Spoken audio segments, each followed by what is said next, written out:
Hello students, कैसे हो सभी। स्वागत है आप सभी का आपके अपने YouTube channel Krishna the Bryan of future में। डियर स्टूडेंट्स, आज होगा हमारा जिसमें हम शुरू कर रहे हैं चैप्टर 1 वास्तविक संख्याएं रियल नंबर्स हम इनको बोलते हैं, क्लास 10th। और टॉपिक 1 इसके अंदर होगा हमारा अंकगणित की आधारभूत प्रमेय। देखिए, कहने को तो ये केवल क्लास 10th का टॉपिक है, बट ये जो वास्तविक संख्या है, रियल नंबर्स है, इसका जो मटेरियल होगा, इसके अंदर का बेसिक्स जो होगा, एक्सरसाइज को कराने से पहले जो वर्किंग रूल होगा कि हमारा वास्तविक संख्याओं के अंदर कौन कौन सी संख्याएं आते हैं, किस तरीके से हम इनको जज करते हैं, किस तरीके से हम इनको पहचान पाते हैं, तो इसके बारे में हम इस वीडियो में सीखने वाले हैं टॉपिक 1 के अंदर। क्लियर? तो आप लोग नोटबुक और पेन लेकर बैठ जाइएगा, जिससे कि आपका हर एक पॉइंट तैयार होता चले और आपका कोई भी पॉइंट मिस ना हो। और अगर आपने अभी तक हमारे चैनल को सब्सक्राइब नहीं किया है तो हमारे चैनल को भी सब्सक्राइब कर लीजिएगा, जिससे कि आपको सभी वीडियोस का नोटिफिकेशन आपको टाइम टू टाइम मिलता रहे। तो चलिए शुरू कर लेते हैं आज के इस वीडियो को। तो सबसे पहले हम बात करेंगे इस टॉपिक 1 के अंदर की कौन कौन से पॉइंट हम यहाँ पर डिस्कस करेंगे। ए पॉइंट हमारा हो जाएगा अभाज्य संख्या। अभाज्य संख्या के अंदर हम किस किस पॉइंट को पढ़ने वाले हैं, किस किस टॉपिक के बारे में यहाँ पे बात करेंगे, वो होगा हमारा अभाज्य संख्या। इनकी परिभाषा क्या होती है वो भी हम यहाँ पे सीखेंगे। और बी पॉइंट हो जाएगी भाज्य संख्या। भाज्य संख्या क्या होती है इसके बारे में हम यहाँ पे डिस्कस करेंगे। सी पॉइंट हो जाएगा किसी संख्या के गुणनखंड। किसी संख्या के जो गुणनखंड होते हैं उनको हम कैसे ज्ञात करते हैं और किस प्रकार से हम उनको सिस्टमैटिक ऑर्डर में यूज करते हैं। ठीक है, मतलब पहली संख्या कौन सी होगी जिससे हमको इस संख्या को डिवाइड करना है, फिर काटना है। ठीक है, अभाज्य गुणनखंड करने हैं, इन सभी के बारे में हम यहाँ पे डिस्कस करेंगे। और सी पॉइंट हमने यहाँ पे देख लिया है। डी पॉइंट हो जाएगा हमारा गुणनखंड वृक्ष। गुणनखंड वृक्ष क्या होता है, ये अब की बार यहाँ पे जो थोड़ा सा अलग करके दिया गया है गुणनखंड वृक्ष। देखिए, होता तो ये गुणनखंड ही है, बस उसको वृक्ष की तरह इसमें सजा दिया जाता है, जिसको हम बोल सकते हैं कि डेकोरेट कर दिया गया है। ठीक है, गुणनखंड वृक्ष भी आप यहाँ पे समझोगे। ई पॉइंट के अंदर हम बात करेंगे अभाज्य गुणनखंड विधि से। अभाज्य जो गुणनखंड विधि होती है उससे हम मैसे और लैसे कैसे ज्ञात करते हैं। ठीक है, मैसे और लैसे ज्ञात करने का जो तरीका होता है अभाज्य गुणनखंड विधि से, वो भी हम यहाँ पे सीखने वाले हैं, वो भी हम यहाँ पे आपको सिखाएंगे। तो आप लोगों को तैयार रहना है। और एफ पॉइंट जो होगा इस टॉपिक 1 का लास्ट पॉइंट, वो होगा संख्याओं तथा उनके मैसे और लैसे के बीच क्या संबंध होता है। ये हम 3 से 4 चीज लास्ट के पॉइंट में सीखेंगे। क्या? एक तो संख्याएं, मैसे, लैसे, इन 3 पॉइंट्स के बारे में क्या संबंध होता है, इन तीनों के बारे में क्या संबंध होता है, इनके बीच में क्या संबंध चलता है, इसके बारे में यहाँ पे सीखेंगे। देखिए, इस वास्तविक संख्या जो चैप्टर 1 है क्लास 10th का, इसमें से केवल इंपॉर्टेंट पॉइंट ही सेलेक्ट किए गए हैं जो एग्जाम्स में पूछ ली जाते हैं, जिनके ऊपर जो कह सकते हैं कि इस एक्सरसाइज का जो बेस है वो इन सभी पे आधारित है।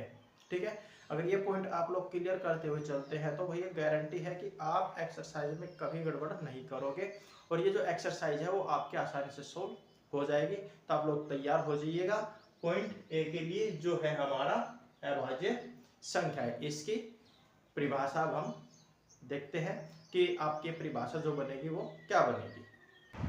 तो सबसे पहले हम बात करते हैं अभाज्य संख्या। एक पॉइंट हमारा यही है, अभाज्य संख्या किन्हें कहते हैं? प्राइम नंबर्स, इनको हम इंग्लिश में बोलते हैं। देखिए, जो संख्या एक या फिर सम को छोड़कर अन्य किसी भी संख्या से विभाजित नहीं होती। विभाजित का मतलब होता है कटना, भाग देना।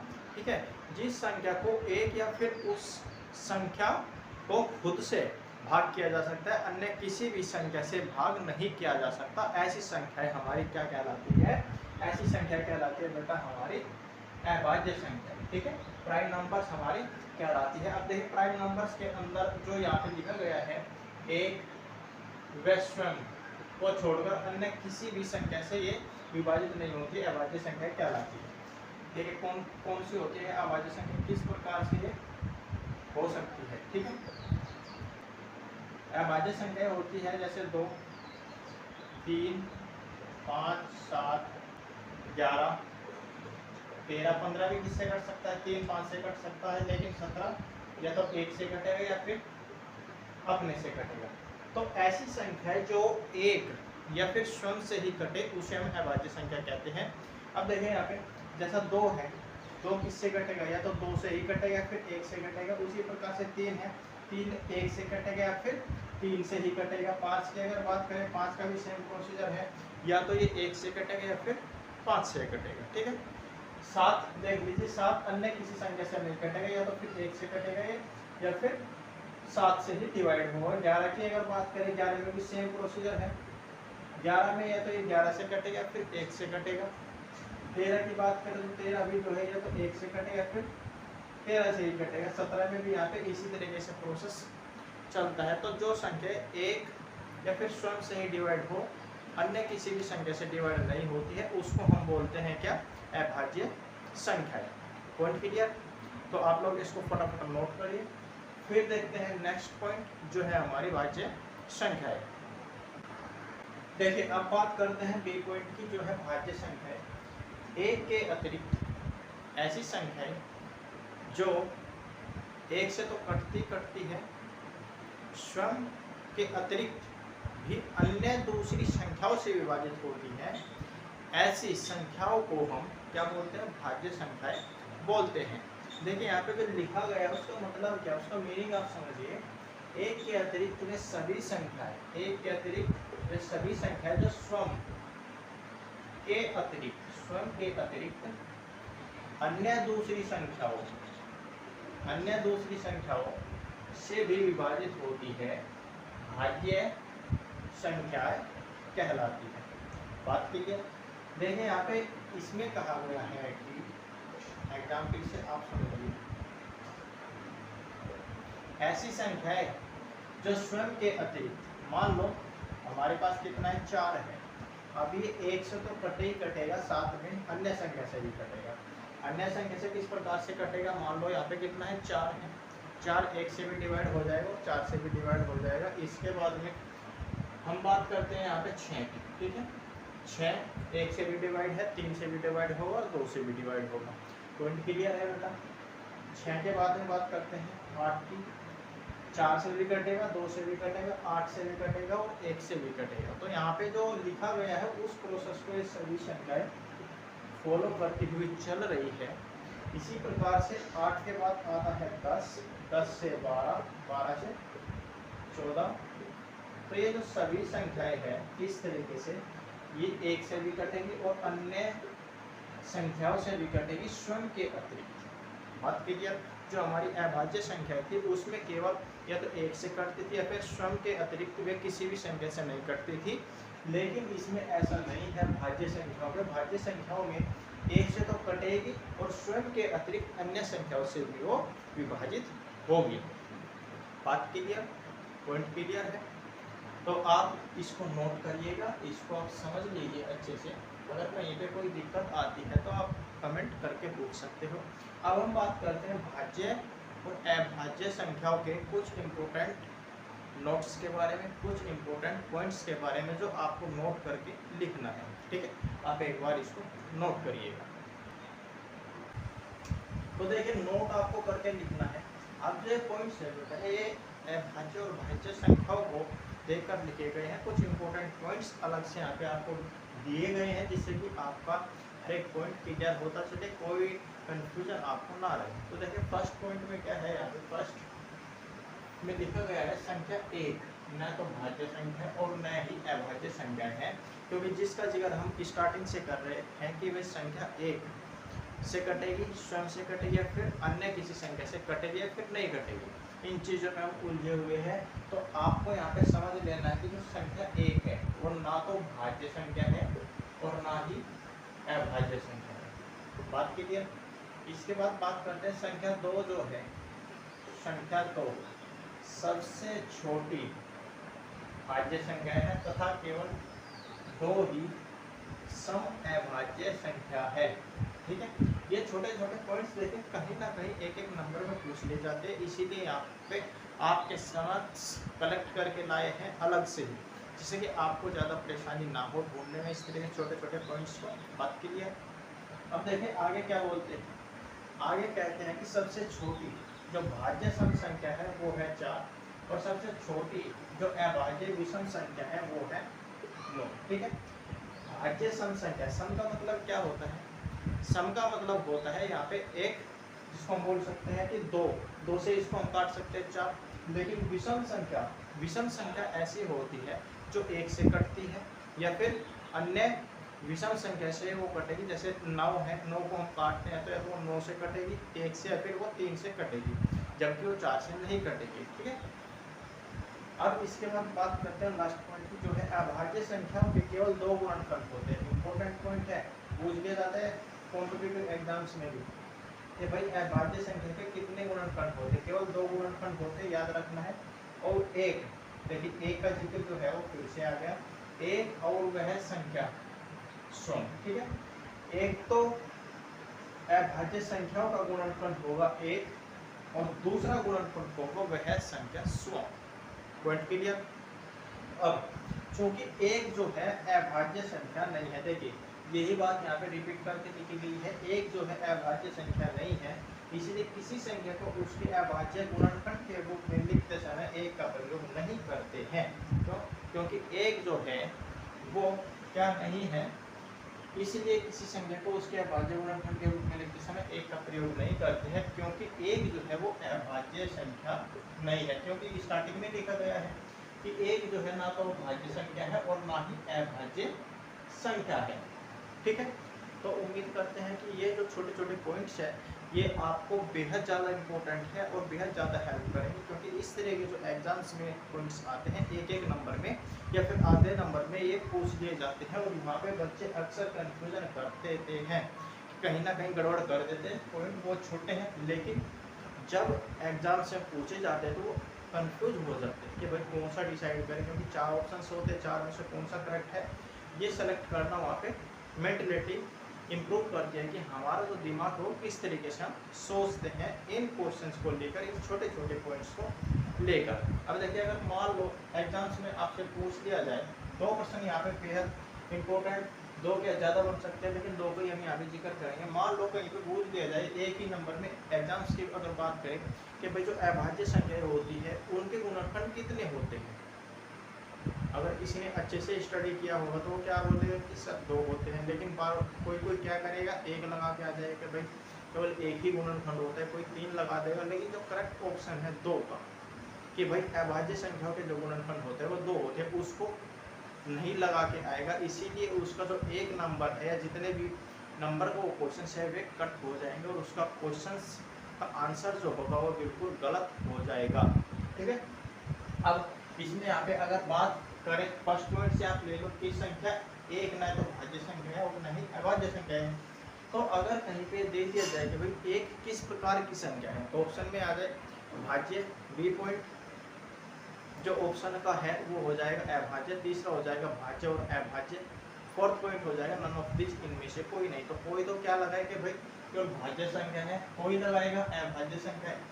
और जिसको सही से पता है कि भाई ये जो एक होता है ना तो ये अभाज्य है और ना ही ये भाज्य है, तो किस पॉइंट को सेलेक्ट करके आएगा, वो सी ऑप्शन को सेलेक्ट करके आएगा, क्योंकि उसको पता है कि भाई हमारा राइट आंसर कौन सा है। तो देखिए छोटे छोटे पॉइंट्स भी आपको तैयार करके चलने हैं, तो बेटा आप इसको नोट करिए। फिर वो बात करते हैं सी पॉइंट की, दैट इज नेक्स्ट पॉइंट क्या हमारा होगा उसके बारे में आप लोग सीखोगे। तो आप एक बार इसको नोट करिए या फिर आप इसका एक स्क्रीनशॉट ले लीजिए। तो देखिए हमारा जो सी पॉइंट हो जाएगा वो हो जाएगा किसी संख्या के गुणनखंड, that is factor of a number. Factor of a number किस प्रकार से हम करते हैं, फैक्टर ऑफ नंबर का मतलब क्या है, सिंपल सी लैंग्वेज यहाँ पे आपके समझ लिखी गई है जिससे कि आप आसानी से समझ सके।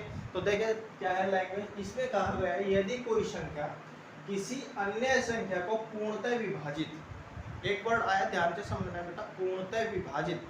पूर्णतः विभाजित का मतलब है यहाँ पे कि तब तक डिवाइड करना है जब तक कि शेषफल जो है हमारा वो शून्य न आ जाए। यहाँ पे लिखा भी गया है कि शेषफल शून्य, ये जो ब्रैकेट में यूज किया गया है इसका मतलब यही है कि पूर्णतः विभाजित का मतलब ये होता है कि हमारा जो शेषफल होता है वो कोई संख्या ना बच के हमारा शून्य बचता है, तभी हम उसको बोलते हैं कि पूर्णतः विभाजित। बात ठीक है।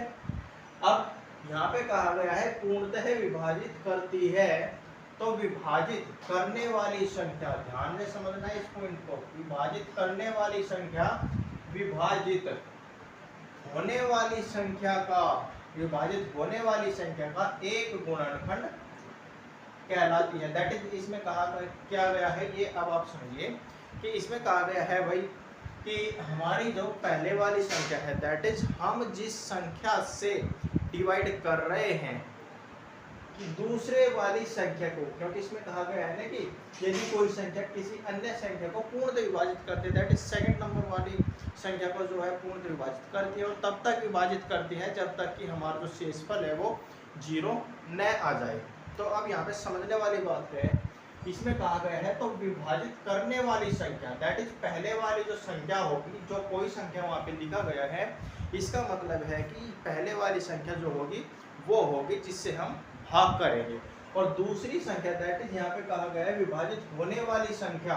विभाजित होने वाली संख्या का मतलब है कि जिस संख्या को हम भाग करेंगे, दैट इज दूसरी संख्या हमारी कहलाएगी। तो जो पहले वाली संख्या है वो दूसरी संख्या का एक गुणनखंड कहलाएगी। समझ आई बात? अब देखिए इसको हम आपको समझाते हैं एक एग्जाम्पल के द्वारा, ठीक है। एग्जाम्पल हम यहाँ पे मान लो कोई भी ले लेते हैं, एग्जाम्पल लेते हैं यहाँ पे, मान लो हमारे पास कितना है, 16 है। अब 16 का जब हम गुणनखंड ज्ञात करेंगे, अभाज्य गुणनखंड विधि से किसी प्रकार से आप इसको ज्ञात कर सकते हो, तो देखिए हम यहाँ पे इसका अब हम गुणनखंड ज्ञात करेंगे। सबसे पहले हम इसको छोटी से छोटी संख्या से काटेंगे, 1 से तो ये कट ही जाएगा, ठीक है, 1 से कट जाए क्योंकि 1 ना तो भाज्य संख्या और ना ही अभाज्य संख्या है, तो 1 से तो ये आसानी से कट जाएगा। इसके बाद में नंबर आता है 2 का। अब 2 से आप इसको ये देख लीजिए कि भाई 2 के टेबल में क्या ये आता है या फिर नहीं आता है। 2 का टेबल यदि हम 8 बार पढ़ेंगे, 2 का पहाड़ा जब हम 8 बार पढ़ते हैं तो हमको कितना मिलता है, 16 मिलता है, ठीक है। तो हम इसको 2 से काटेंगे तो 2 अठे कितना होता है, 16 होता है, ठीक है, 2 अठे 16। अब जब 8 बार हमारा 2 का टेबल चलेगा तो कितना आएगा, 16 आएगा। अब जो यहाँ पे ये जो 8 आया है, इसका मतलब है कि हमने 2 का टेबल 8 बार चला के तब ये 16 पूरा डिवाइड होता है। अब फिर से हम इसको डिवाइड करेंगे 2 से, क्यों, क्योंकि 2 के टेबल में 8 भी आता है, तो 2 चौके कितना होता है, 8 आता है, 4 यहाँ पे आ जाएगा। फिर 2 से काटेंगे, 2 दूने 4 हो गया। इसके बाद में 2 से 2 को काटेंगे तो कितना आएगा, 1 आएगा। अब 1 को 1 से काटेंगे तो कितना मिलेगा, 1 ही मिलेगा भैया, इससे ज़्यादा कुछ मिलने वाला है नहीं, क्योंकि 1 न तो भाज्य संख्या और ना ही अभाज्य संख्या है। बात क्लियर? अब देखिए यहाँ पे कहा क्या गया है वो आप अब यहाँ पे समझिएगा थोड़ा ध्यान से। अब देखिए, अब अगर हम यहाँ पे बात करें 16 की, बात करें तो 16 की करेंगे।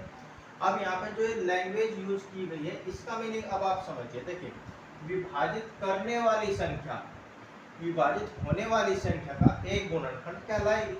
अब देखिए 16 है, 16 क्या है, 16 है हमारा विभाजित होने वाली संख्या।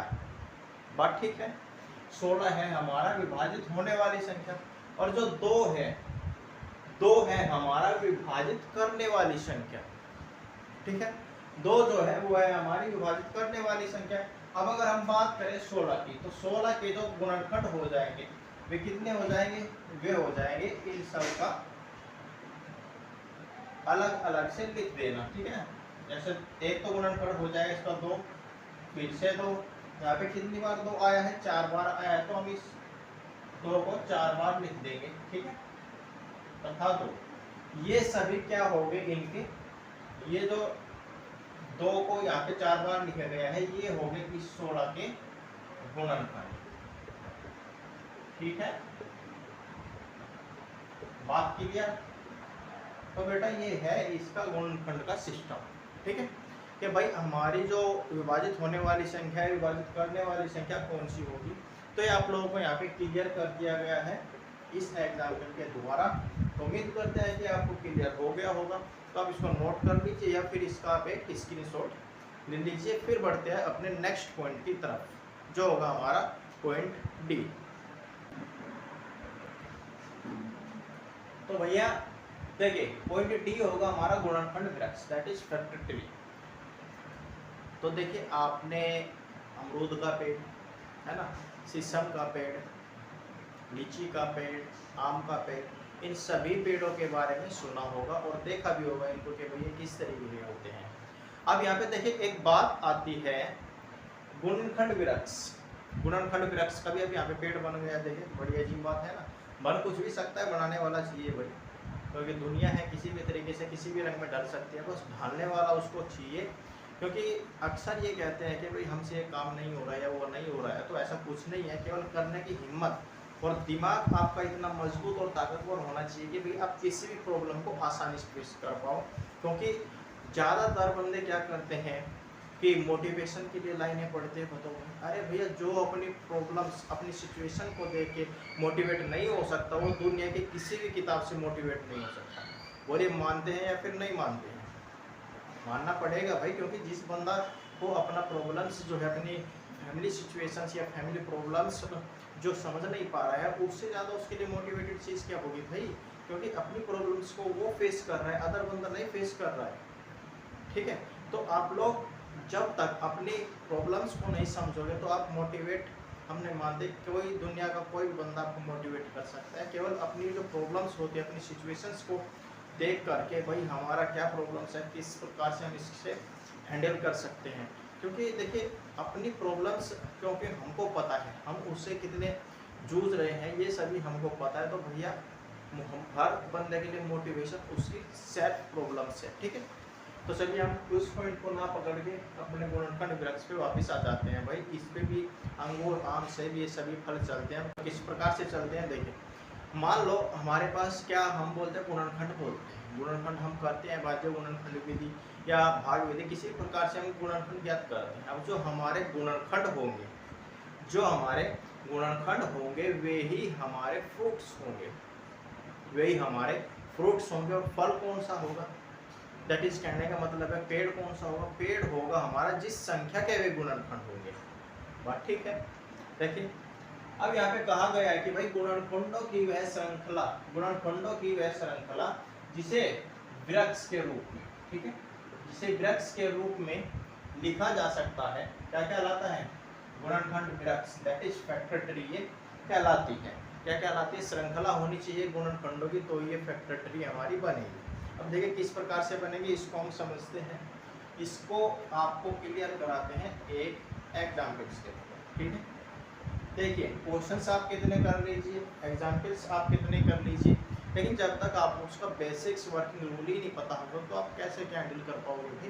तो बेसिक्स रूल्स तो आपको पता होना चाहिए यार। अब देखिए बात करते हैं इसके गुणनखंड वृक्ष की। तो भाई हम यहाँ पे लेते हैं देखिए 28। अब 28 का हम सिंपली पहले यहाँ पे फैक्टराइज कर लेते हैं इसको। 2 से सबसे पहले काटेंगे हम, क्योंकि 2 सबसे छोटी संख्या हमारी, 2 से काटेंगे तो 14 आएगा, 2 एक हम 2, 2 चौक 8, 2 से फिर से काटेंगे कितना आएगा? 7 आएगा, 2 से 14। इसके बाद में बात आती है 7 की, 7 से काटेंगे तो कितना मिलेगा? 1 ही मिलेगा। अब देखिए यहाँ पे जो है 28 है, ये जो 28 है, ये 28 तो हमारा काम करेगा पेड़ का। ठीक है, 28 यहाँ पे काम किसका करेगा? पेड़। ये तो हो गया हमारा पेड़।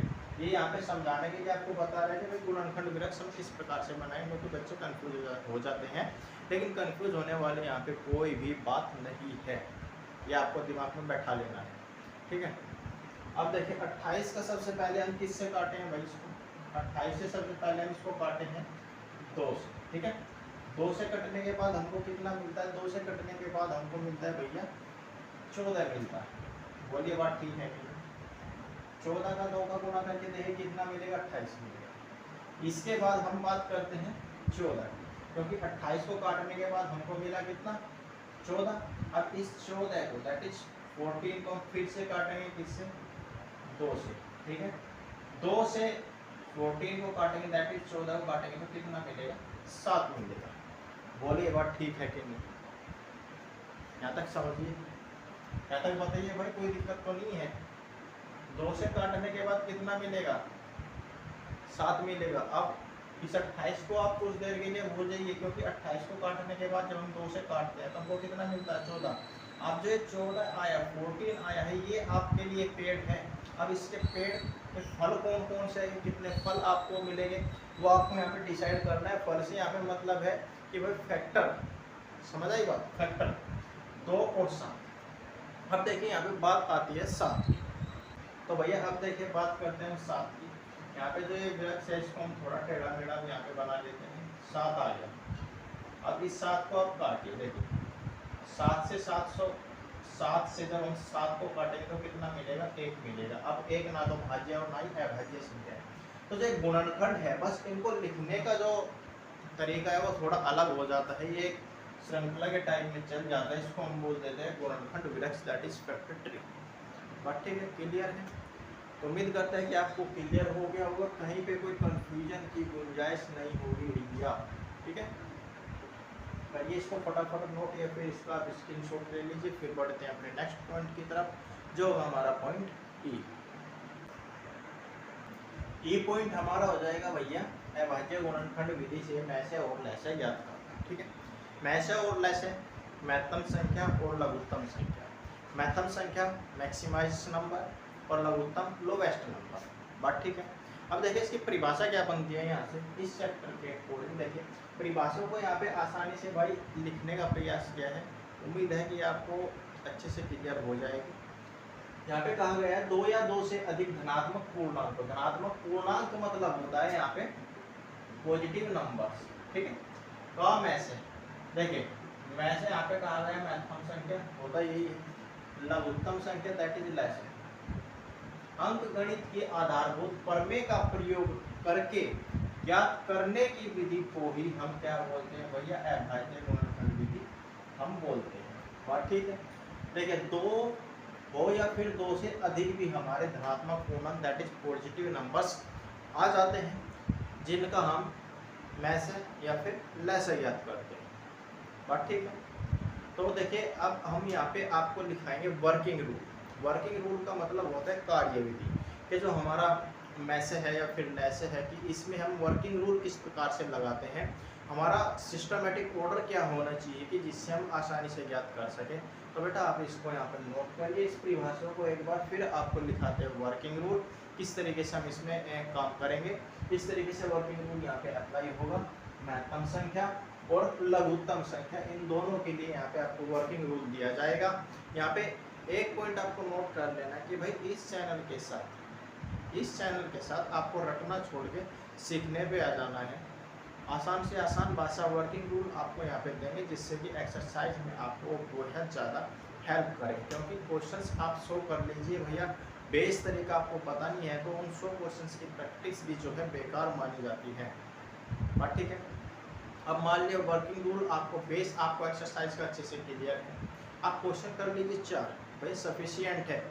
ठीक है, तो बेस अच्छे से क्लियर करना चाहिए, वर्किंग रूल आपको पता होना चाहिए, तो आपको कोई प्रॉब्लम नहीं होगी। आप इसको नोट करिए या फिर आप एक इसका स्क्रीनशॉट ले लीजिए। फिर बात करते हैं नेक्स्ट स्टेप जो होगा वर्किंग रूल। देखिए बेटा बात करते हैं वर्किंग रूल की, दैट इज वर्किंग रूल को हम हिंदी में बोलते हैं कार्य रूल। अब इनमें मैसे हो या फिर लेसे हो, मैसे लेसे में फर्स्ट पॉइंट जो है वो आपको कॉमन रखना है, इसमें कोई बदलाव नहीं करना है, दोनों के लिए सेम रखना है, मैसे हो या फिर लेसे हो। ठीक है, इसमें कहा गया है कि सबसे पहले इस विधि में दी गई संख्याओं को सर्वप्रथम सबसे पहले अलग अलग उनके अभाज्य गुणनखंडों के गुणनफल के रूप में लिखते हैं। बोलिए बात ठीक है कि नहीं। मान लो 4 और 6 है, 4 और 6 का आप सबसे पहले क्या करोगे, इनको अलग अलग करके आप इनको करोगे, फिर उनका क्या करोगे, फैक्टराइज करोगे, दैट इज उनको गुणनखंड ज्ञात करेंगे। उसके बाद में उन संख्या को 4 और 6 के गुणनखंड जो होंगे उनको सबसे पहले गुणनफल के रूप में अलग अलग लिख लेंगे। पहला पॉइंट यहाँ पे हमारा होता है क्लियर। इसके बाद में हम बात करते हैं सबसे पहले मैसेज, 2 या 2 से अधिक संख्याओं का मैसेज, संख्याएं 2 हो या फिर 2 से अधिक हो, इनका मैसे का जो प्रोसेस होगा किस प्रकार से चलेगा। देखिए यहाँ पे लिखा गया है संख्याओं के गुणनखंड में उभयनिष्ठ, मैसे के लिए क्या चाहिए, उभयनिष्ठ। उभयनिष्ठ का मतलब होता है बेटा कॉमन, जो सभी में सेम हो। ठीक है, उभयनिष्ठ प्रत्येक अभाज्य गुणनखंड की न्यूनतम क्या है, छोटी कम घात का गुणनफल, ठीक है। मान लो किसी में तो 2 गुणा 2 की पावर 4 है और दूसरे में है 2 की पावर 3, तो कौन से को सेलेक्ट करेंगे? न्यूनतम घात यहाँ पे कहा गया, तो न्यूनतम घात का मतलब है 2 की पावर 2 दैट इज 4। इसका क्या हो जाएगा? मैसेज हो जाएगा। बात ठीक है। इसके बाद हम बात करते हैं नेक्स्ट पॉइंट की, जिसमें होगा हमारा लेसन। 2 या 2 से अधिक, 2 या फिर 2 से अधिक है संख्याओं का लेसे का प्रोसेस क्या होगा? वहां पे तो हम क्या सेलेक्ट करते थे? न्यूनतम घात। यहाँ पे क्या सेलेक्ट करेंगे? सबसे बड़ी घात, ठीक है। संख्याओं के गुणनखंडों में से प्रत्येक अभाज्य गुणनखंड की सबसे बड़ी घात का गुणनफल क्या होगा? जो भी गुणनफल होगा वही हमारा लेस है, दैट इज लघुत्तम संख्या कहलाएगी, वही हमारा लेस बन जाएगा। बोलिए बात ठीक है कि नहीं? देखिए बेटा प्रोसेस जो है ना, इसको आप अच्छे से तैयार कर लीजिएगा, नहीं तो कहीं ना कहीं आप इनमें कंफ्यूज हो जाओगे। तो प्रोसेस आपको सीखना है, प्रोसेस समझना है, क्वेश्चन जो है वो आसानी से सॉल्व हो जाएगा, उसकी टेंशन नहीं, ठीक है। तो आप इसको नोट करिए। फिर बढ़ते हैं अपने नेक्स्ट पॉइंट की तरफ, जो होगा हमारा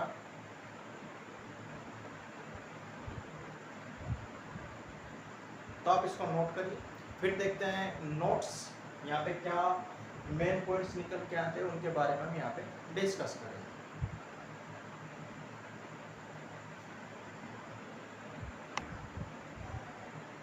देखिए अगर यहाँ पे नोट की बात करें, मेन पॉइंट क्या आते हैं निकल के, तो भैया यहाँ पे मेन पॉइंट जो आते हैं वे होंगे, सबसे फर्स्ट पॉइंट हमारा होगा 2 या 2 से अधिक संख्याओं का मैसेज, क्या बात आई है? मैसेज की वह बड़ी से बड़ी संख्या होती है जो दी हुई संख्याओं को पूर्णतया विभाजित करती है। बोलिए बात ठीक है कि नहीं? ठीक है ना। जितनी ज़्यादा आप प्रैक्टिस करोगे उतना ही ज़्यादा आपको पॉइंट्स अच्छे से क्लियर होते जाएंगे, ठीक है। सेकंड मेन पॉइंट है, ये है 2 या 2 से अधिक संख्याओं का लेसन। यहाँ पे बात कर दी गई है लेसन की, वहाँ पे बात मैसेज की, वह छोटी से छोटी, ध्यान से समझना है। यहाँ पे है बड़ी से बड़ी, क्यों? क्योंकि मैसेज की बात है। अब यहाँ पे है छोटी से छोटी, क्योंकि लेसन की बात है। संख्या होती है जो दी गई संख्याओं से, पूर्णतः विभाजित होती है। बात ठीक है। अब यहाँ पे थर्ड एंड लास्ट पॉइंट जो है उसमें कहता है कि यदि दी हुई संख्याओं के अभाज्य गुणनखंडों में, यदि दी गई संख्याओं में जो अभाज्य गुणनखंड हम ज्ञात करते हैं, यदि उनमें कोई भी कॉमन पॉइंट ना हो, कोई भी कॉमन फैक्टर ना हो, तो उनका जो संख्याओं का मैसे होगा वो होगा भैया 1, ठीक है। अगर कहीं पे हम फैक्टर्स करते हैं और वहाँ पे कोई कॉमन फैक्टर निकल के नहीं आता है, तो उनका कॉमन फैक्टर क्या बन जाएगा? वहाँ पे कॉमन फैक्टर बन जाएगा 1, क्योंकि 1 जो है वो हर एक के साथ मल्टीप्लिकेशन में चलता है। बात ठीक है। तो ये थे हमारे कुछ इम्पोर्टेंट मेन पॉइंट्स, आप इनको नोट करिए। अब बात करते हैं यहाँ पे कुछ एग्जाम्पल्स की। एग्जाम्पल्स के थ्रू हम यहाँ पे आपको क्लियर करेंगे इन सभी पॉइंट्स को, ठीक है। करिए आप इसको जल्दी से नोट। तो देखिए अब हम बात करते हैं यहाँ पे एग्जाम्पल्स की।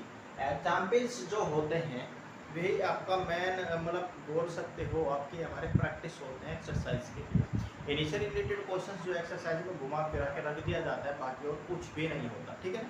यहाँ पे जो लैंग्वेज होती है क्वेश्चंस में कुछ इसी तरीके की लिखी होती है कि निम्न का लैसे व मैसे अभाज्य गुणनखंड विधि, भाग विधि, जो भी विधि दिया जाए, अगर वहाँ पे बोला जाए कि निम्न के गुणनखंड ज्ञात कीजिए, तो आप कोई सी भी विधि लगा के इनको फैक्टराइज कर सकते हो आसानी से। यहाँ पे कहा गया है कि अभाज्य गुणनखंड विधि द्वारा ज्ञात करो, तो 2 संख्याएं हमने यहाँ पे ली है, एक है 26 और दूसरा है यहाँ पे 72, ठीक है। सबसे पहले ए के लिए हम बात करते हैं। ए का क्या करते हैं? गुणनखंड करते हैं, फैक्टराइज हम इनको करते हैं। फिर इन दोनों से मिला के क्या करेंगे हम भैया? इन दोनों से मिला के आपका लैसे और मैसे ज्ञात करें, ठीक है। या फिर क्या करिए, यहाँ पे आप एक काम करिए, इसी में एक संख्या और बढ़ा लीजिए, ठीक है। तथा 26 हो गए यहाँ पे। अब यहाँ पे आप ले लीजिए 32 और यहाँ पे आप ले लीजिए कितना? 130, बात ठीक है। अब सबसे पहले बात करते हैं ए के लिए, ठीक है। नोट करके चलना है, ध्यान से समझना है। 26 और 32 है, ठीक है। सबसे पहले हम बात करेंगे इसके लैसे की, ठीक है। 26 और 32 का आप लैसे ज्ञात करिए गुणनखंड विधि से। किस संख्या से कटते हैं भैया? देखिए 2 से सबसे पहले हम इसको काटेंगे, तो टेबल्स भैया आपको याद होने चाहिए। 2 से काटेंगे, 2 1 2 और 2 3 6, 2 दो एकम तो यहाँ पे बचा एक, यहाँ पे हो गया कितना 12, तो कितना आएगा 2 छिके 12, क्योंकि 16 दूने 32 होगा। इसके बाद में 2 से फिर देखे 13 तो नहीं कटेगा, ऐसे रहेगा। इसके बाद में 2 का पहाड़ा कितनी बार पढ़े, देसी भाषा भाई यहाँ पे यूज करेंगे, ठीक है। 2 का पहाड़ा कितनी बार पढ़े कि 16 आ जाए, तो 2 सते 14 और 2 अठे 16। तो 2 का टेबल अगर हम 8 बार पढ़ते हैं, सुनिए यहाँ पे 8 आएगा। 2 का टेबल अगर हम 8 बार पढ़ते हैं तो कितना मिलेगा, 8 गुणे 16 ही हमको मिलता है। इसके बाद फिर से 2 से काटेंगे 13, तो एच रहेगा 2 चौके 8, ठीक है। 2 से काटेंगे 13 एच 2 दूने 4। इसके बाद में फिर से 2 से काटेंगे 13 एच 1, ठीक है ना। सबसे छोटी संख्या से तब तक काटेंगे जब तक कि हमारा उस संख्या से काटने पर 1 नहीं आ जाता, ठीक है। इसके बाद हम बात करते हैं 13 के लिए। देखिए 13 क्या है, 13 जो है हमारी विषम संख्या है, ठीक है, अभाज्य संख्या है। या तो 13 से कटेगी या फिर 1 से कटेगी। अब भैया इसके लिए हम बात करें तो 13 से 13 को काटेंगे तो कितना मिलेगा, 1 मिलेगा ना, 13 एकम 13 और 1 एच। अब देखिए अगर हम यहाँ पे बात करें कि इनके लैसे, ठीक है, 26 32, यहाँ पे हम इसको अलग से लिख देते हैं, 26 32 का लैसा, 26 32 का जो लैसा हो जाएगा वो क्या होगा, जितने भी ये गुणनखंड आए हैं इनका मल्टीप्लिकेशन, ठीक है ना। लिखिए कितना है, 2 गुणा 2, यहाँ तक लिख दिया है, गुणा 2 गुणा 2 और गुणा 2। 2 कितनी बार आया है, 1 2 3 4 5 बार यहाँ पे गुणा में लिख दिया है। इसके बाद में बात आती है 13। अब इनका मल्टीप्लिकेशन आप कर लीजिए, 2 का पावर है यहाँ पे कितना 5, ठीक है, गुणा 13। 2 का पावर 5 का करिए, 2 दूने 4 दूने 8 दूने 16 दूने 32, ठीक है, 32 गुणा, इसके बाद में बात है 13 की, क्योंकि 13 की क्या फैक्टर है ना, देख लीजिए एक बार और, 2 दूने 4 दूने 8 दूने 16 दूने 32, अब इनका आप गुणा कर लीजिए, कितना आएगा देखिए, 13 दूने 26 हो गया भैया, कितना बचा 2 बचा है, 2 को रखिए हाथ में, 13 3 39 39 40 और 41, 39 में 2 जोड़ेंगे तो कितना आ जाएगा 41। ये हो जाएगा इसका हमारा लैसा। और ये बात समझ आई या फिर नहीं, ठीक है, क्योंकि इसी तरीके से आपका प्रोसेस चलेगा भाई, इससे अलग इसका कोई मेथड है ही नहीं, ठीक है। ये सबसे सिंपलेस्ट फॉर्म है, इसकी सबसे सिंपल तरीका है इसको याद करने का। अब देखिए बात करते हैं हम इनके मैसे को किस तरीके से सॉल्व करेंगे भाई। देखिए अब हम यहीं पे इसका मैसे के लिए अगर बात करें तो यहीं पे इसको फैक्टराइज कर लेते हैं, आसानी से हो जाएगा। मैसे के लिए यहाँ पे हम मैसे हैवी ले लेते हैं। सबसे पहले बात करते हैं 26 के लिए, ठीक है। 26 को काटेंगे किससे, 2 से, 13 आएगा और 13 एकम 13, 26 का तो फैक्टराइज हो गया है। अब इसके बाद बात करते हैं 32, ठीक है। 32 का जब हम फैक्टर करेंगे तो 2 से काटेंगे 16 आएगा, 2 8 16, 2 का टेबल फिर से 4 बार पढ़ेंगे तो हमारा आ जाएगा 8, 2 दूने 4, इसके बाद में यहाँ पे आ जाएगा 1, ठीक है। अब यहाँ पे आप देखिए मैसे के लिए क्या करेंगे, सबसे पहले तो हम 26 के जो हमारे गुणनखंड आए हैं उनको लिखिए। 26 के गुणनखंड है 2 गुणा 13, इसके बाद में 32 के जो गुणनखंड आए हैं उसको लिख लीजिए, 2 गुणा 2 गुणा 2 गुणा 2, कितना हो गया 5 है यहाँ, गुणा 2, ठीक, 3 और 2 5। बोलिए बात सही है कि नहीं। अब इसके बाद में यहाँ पे करना क्या होगा भैया, यहाँ पे समझने वाली बात थोड़ी सी मैथ, हमको चाहिए महत्तम संख्या, ठीक है। महत्तम संख्या का मतलब है यहाँ पे ऐसी संख्या जिससे कि ये दोनों के दोनों डिवाइड पूर्णतः डिवाइड हो जाए, ठीक है। अब देखिए यहाँ पे कितना मिलता है, यहाँ पे भी 2 है और यहाँ पे भी 2 है, इन दोनों का कॉम्बिनेशन है तो इस 2 को हम यहाँ पे लिख देंगे नीचे, ठीक है। इसके बाद में यहाँ पे 13 है, यहाँ पे 2 है, मतलब यहाँ पे 2 ही ऐसी संख्या है, 2 ही ऐसा फैक्टर है जो ऊपर नीचे दोनों जगह मिलता है। अब बात सिद्ध करने के लिए क्या कर सकते हैं, इस 2 से इनको डिवाइड कर लिख के देख लीजिए आप, 2 से 26 भी डिवाइड होगा और 2 से 32 भी डिवाइड होगा, ठीक है।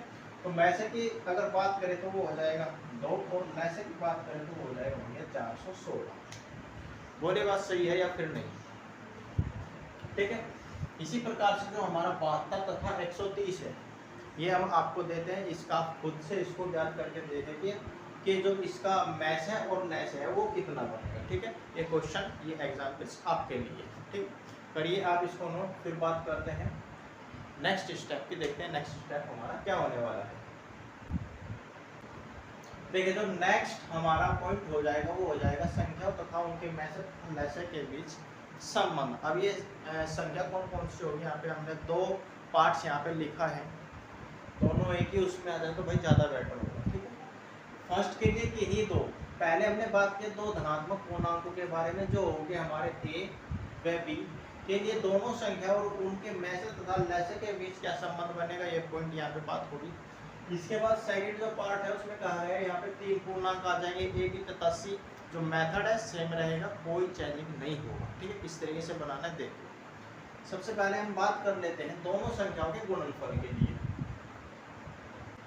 दोनों संख्याओं का जो गुणनफल होगा that is a into B होगा, तो किसके इक्वल हम इसको लिखते हैं, मैसेज गुणा लैसे के इक्वल। ठीक है, सबसे पहले हम बात करते हैं मैसेज। मैसेज किसका होगा, मैसेज होगा a b का इंटू लैसे किसका होगा, लैसे भी इन्हीं संख्याओं का होगा a व b का, इक्वल ये हो जाते हैं a इंटू बी के। ठीक है, प्रथम संख्या गुणा द्वितीय संख्या, क्योंकि दो संख्याओं का यहाँ पे जिक्र है, इसको हम फर्स्ट पॉइंट यहाँ पे बोल सकते हैं।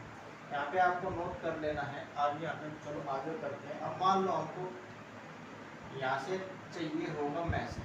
ठीक है, अब हम यहाँ पे ए बी नहीं लिखेंगे, केवल डायरेक्ट मैसेज लिखेंगे। क्या चाहिएगा हमको यहाँ पे ए बी अपॉन में लैस है, ये हो जाएगा। ठीक है, तीसरा यहाँ पे फॉर्मूला तैयार हो जाता है इसी प्रकार से। मान लो हमसे लैसा पूछा गया है क्वेश्चन, तो लैसा इक्वल्स टू हो जाएगा बेटा a इंटू बी अपॉन में मैसा। ठीक है, जो भी हमसे पूछा जाए क्या करो, उसको अकेला रख दीजिए, बाकी के साथ जो घटना घटानी है वो घटा दीजिए। ठीक है, अब यहाँ पे नोटेशन दोनों के लिए लिख लेना है। सॉरी, यहाँ पे नोट करके आप इसको लिखिएगा एक बार। ए का जो यहाँ पे मतलब है, ए का मतलब हो जाता है यहाँ पे प्रथम संख्या। ठीक है, प्रथम संख्या या फिर प्रथम धनात्मक पूर्णांक आप इसको बोल सकते हो, उससे कोई इतना इफेक्ट नहीं आएगा। ये हो जाएगा द्वितीय संख्या। ठीक है, अब देखिए इसके लिए हम बात करते हैं, सेम तरीका होगा बेटा, कोई बदलाव नहीं यहाँ पे करना है। बस संख्या कितनी होगी आपके बाद में, तीन हो गई है, तो किस तरीके से करेंगे, वैसे भी तीनों का ही आएगा, वैसे तीनों का आएगा तो हो जाएगा ए बी और सी इंटू लैसे भी तीनों का ही लेंगे हम एक साथ में, चाहे चार है तो कोई दिक्कत नहीं है। वैसे वैसे हमको याद रखने है और इनका प्रोसेस याद रखना है। ठीक है, इक्वल्स टू प्रथम संख्या हो जाएगी हमारी ए, द्वितीय संख्या बी और तृतीय संख्या सी। ठीक है, इन तीनों का गुणनफल इक्वल होगा मैसे और लैसे के दी हुई तीनों संख्याओं के। ठीक है, तो तीनों संख्याओं का मैसे लैसा होगा, इनका गुणनफल इक्वल होगा तीनों संख्याओं के गुणनफल के। इसके बाद में अगर बात करें, यहाँ पे हमसे पूछ दिया जाए मैसे। ठीक है, मैसे अगर पूछ दिया जाए तो किस प्रकार से करेंगे, a into B into C upon में लैसे। ठीक है, और अगर यहीं पे पूछ दिया जाए कि भाई हमको मैसे नहीं चाहिए, हमको यहाँ पे चाहिए लैसे, लैसे यहाँ पे हो जाएगा a into B into C upon में। देखिए हमको यहाँ पे लैसे चाहिए, तो लैसे के तो रखेंगे लेफ्ट साइड में, जो मैसे बचता है उसको भेज देंगे राइट साइड में। अगर यहाँ पे मल्टीप्लिकेशन है तो राइट साइड में जाके क्या बनेगा भैया, ये डिवीजन में आएगा। ठीक है, तो यहाँ पे आ जाएगा डिवीजन, ये हो जाएगा मैसे। नोट करके यहाँ पे आप इसको लिखिए, a इक्वल्स तो हम मानेंगे यहाँ पे प्रथम संख्या या फिर पहली संख्या। ठीक है, प्रथम संख्या, b इक्वल्स तो हम यहाँ पे मानेंगे द्वितीय संख्या या फिर दूसरी संख्या या फिर द्वितीय धनात्मक पूर्णांक, और c इक्वल्स हो जाएगा भैया यहाँ पे तृतीय या फिर तीसरी या फिर तृतीय धनात्मक पूर्णांक। बोलिए बात सही है कि नहीं? ठीक है, अब देखिए ये तो हो गया हमारा लास्ट पॉइंट। अब हम बात करते हैं इसी से रिलेटेड कुछ एग्जाम्पल्स के बारे में, एक या दो एग्जाम्पल्स से यहाँ पे ये क्लियर आपको हो जाएगा। ठीक है, तो आप इसको नोट करिए और इनको सूत्र को याद कर लेना और लिख लेना है अच्छे से। तो चलिए अब बात कर लेते हैं यहाँ पे कुछ एग्जाम्पल्स के बारे में।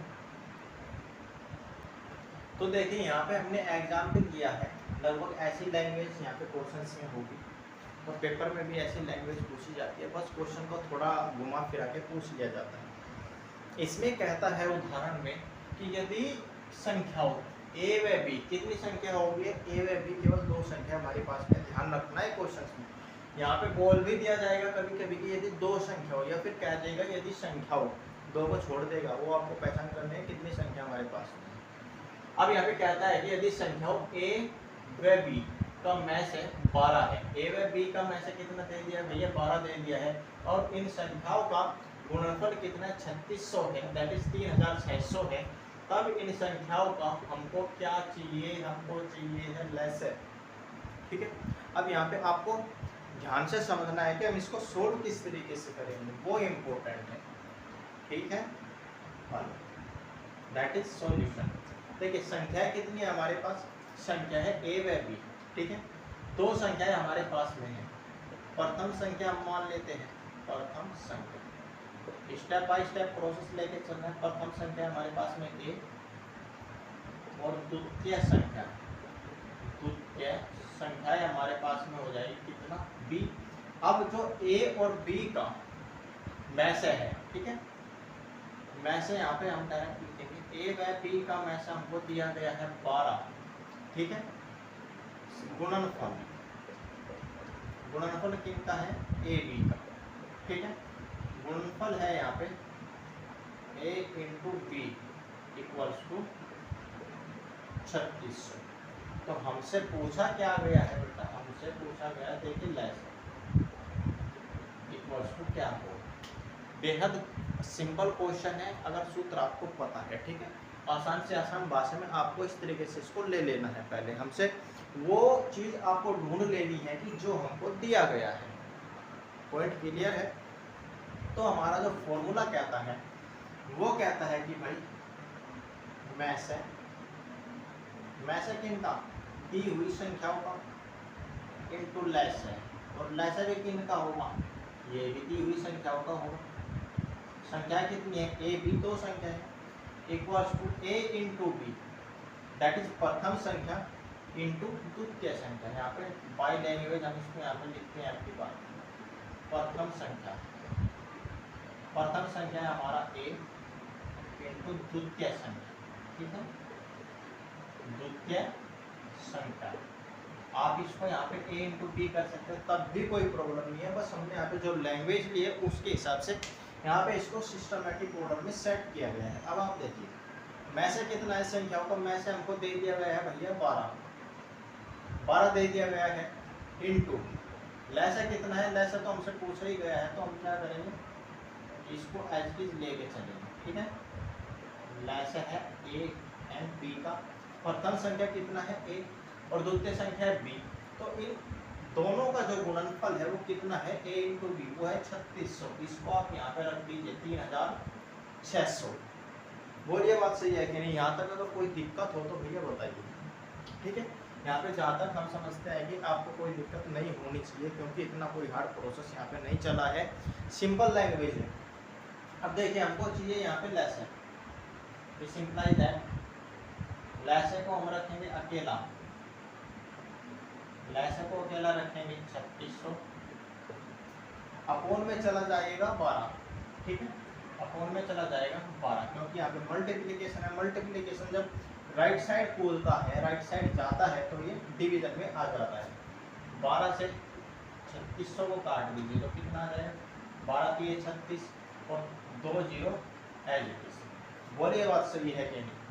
अब यहाँ पे जो बात आती है, हमसे पूछा क्या गया था, हमसे लेस पूछा गया था, तो भैया यहाँ पे देखिए डिसिम्प्लाई दैट लेस ए और बी का जो लेस हो जाएगा बेटा वो हो जाएगा 300। ठीक है, ये आ जाएगा हमारा लेस का आंसर। बोलिए बात सही है फिर? देखिए इसमें इतना कोई कंफ्यूज होने वाली बात नहीं है, बस प्रोसेस और मेथड आपको आना चाहिए। भाई क्वेश्चन इतने आसान है बेहद ज़्यादा, और सूत्र आपको एक ही याद कर लेना है, 3 के लिए यहाँ पे क्या आ जाएगा, इंटू में सी आ जाएगा, इधर तो डिफरेंस है ना बस, तो आप इसको नोट करिए। फिर समझते हैं नेक्स्ट एक एग्जाम्पल और हम आपके लिए यहाँ पे ले लेते हैं, ठीक है, करिए आप इसको फटाफट नोट। देखिए बेटा नेक्स्ट एग्जाम्पल और हमने यहाँ पे लिया गया है, जिसमें कहा गया है यदि में से दो संख्या हमारे पास में यहाँ पे 35 और 45 का जो में से है वो है 5, और लैस जो है 45 और 35 का जो लैसा बनता है वो बनता है 63 इंटू ए हो, तो ए का मान हमको यहाँ पे ज्ञात करना है। भैया बेहद सिंपल क्वेश्चन है। संख्या आप देख लीजिए कितनी है, दो संख्या है, कितनी संख्या, दो संख्या है, तो लिख लीजिए संख्याओं का में से, संख्याओं का में से है यहाँ पे 5 संख्या है हमारे पास में 35 और 45, तो ये में से इनका दिया गया है 5, और लेस है हमारे पास में 63 इंटू ए, तो हमको चाहिए क्या, हमको चाहिए ए इक्वल्स टू बताना है कितना आएगा, ठीक है, ए का वैल्यू हमको चाहिए। तो जो हमारे पास में जो सूत्र है लगा दीजिए, ये हो जाएगा में से दी हुई संख्याओं का में से 35 और 45 इंटू दी हुई संख्याओं का लैस है भी 35 और 45 का योग की संख्या तो हमारे पास यही है ना, इक्वल्स टू संख्याओं का गुणनफल, ठीक है, संख्याओं का गुणनफल, दैट इज दो संख्या है भाई 35 और 45, या फिर और करके इसको जो सूत्र के हिसाब से लिखे तो ये हो जाएगा ए बी, और यहाँ पे है गुणा, तो यहाँ पे ए इंटू बी का वैल्यू यहाँ पे पुट कर देंगे। में से हमारे पास में कितना 5, में से 5 है ना, अब इनटू एलसीएम है हमारे पास में 63 इंटू ए, तो हमको क्या चाहिए, हमको चाहिए इनका वैल्यू, ठीक है, दैट इज 5 संख्याओं का में से, संख्याओं का गुणनफल, संख्या हमारे पास में है, संख्याओं का गुणनफल संख्या है हमारे पास में 35 इंटू 45। देखिए कोई प्रॉब्लम नहीं है भाई, ए का वैल्यू चाहिए, ए को आप रखिए अकेला, इक्वल्स टू चला जाएगा 35 गुणा 45 अपॉन में 5 गुणे 63। देखिए 5 से काटिए, 5 नम 45, 9 से काटिए, 9 से 63, और 7 से काटिए कितना आ जाएगा 5 आ जाएगा या नहीं। सिंपलाइज दैट ए का वैल्यू हमारे पास में कितना बना है 5 बना है, तो ए का जो मान होगा वो हो जाएगा 5, ठीक है, ये हो जाएगा हमारा ए का वैल्यू। ए का वैल्यू हमारा यहाँ पे आया है 5, समझ आया। तो बेटा ये था हमारा टॉपिक फर्स्ट में लास्ट पॉइंट एफ, ठीक है, और उनके एग्जाम्पल्स यहाँ पे 2 एग्जाम्पल्स हमने आपको क्लियर कराए हैं। इनसे रिलेटेड जितने भी एक्सरसाइज में क्वेश्चंस होंगे वे आप आसानी से कर सकते हो और उनको कर लीजिएगा, ठीक है। तो डियर फ्रेंड्स, डियर स्टूडेंट्स, आज के इस टॉपिक फर्स्ट में बस इतना ही, मिलते हैं नेक्स्ट वीडियो में टॉपिक 2 के साथ। तब तक आप इन सभी को तैयार कर लीजिएगा और अच्छे से पढ़ाई करते रहिएगा। तब तक के लिए नमस्कार।